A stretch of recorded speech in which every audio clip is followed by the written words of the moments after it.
Le féminisme est un produit de la société occidentale résultant de l'injustice historique envers la femme. Même s'il est justifié, il est malheureusement inadapté à l'équilibre nécessaire de l'humanité et en devient par conséquent un facteur de ruine.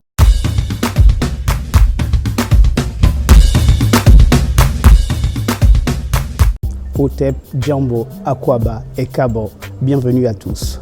Aujourd'hui, le mot de l'artiste est un message de réconciliation de la femme et de l'homme. N'hésitez pas à liker, faire des commentaires, partager et surtout aller visiter la chanson en liaison avec la thématique à la fin de la vidéo afin d'encourager le travail que je fais. L'un des objets essentiels de ma mission artistique est de porter le message de réconciliation de la femme et de l'homme kémite, tous deux victimes de l'intrusion chaotique du paradigme occidental. Le féminisme est un produit de la société occidentale résultant de l'injustice historique envers la femme. Même s'il est justifié, il est malheureusement inadapté à l'équilibre nécessaire de l'humanité et en devient par conséquent un facteur de ruine. La femme noire est de toute évidence la plus grande victime des injustices dans les catégories humaines.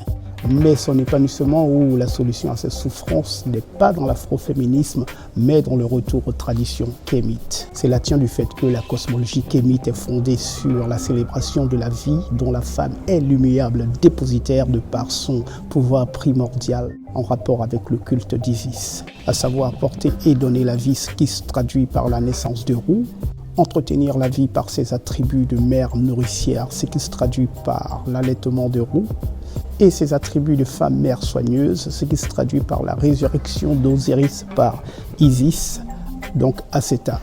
La procréation qui est la gestation et l'enfantement, le nourrissement maternel qui est l'allaitement et l'art culinaire, le soin maternel qui est l'art médicinal, sont trois principes sacrés d'honorabilité et d'énergie féminine, gage de vie dans les traditions kémites.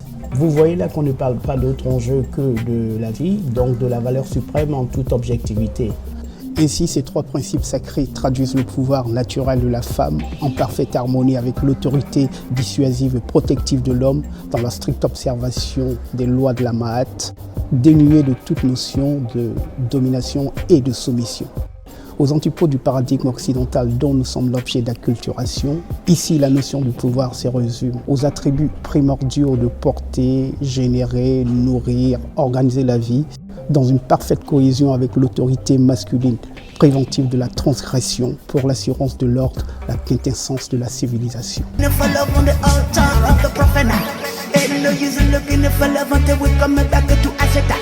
Dream of humanity will come true only through the primordial mother. We know every father is born by a mother, cause she's life's carrier. It's the basis of the other, it's the basis of the other, it's the basis of the other. Come and share the world, step all over the world.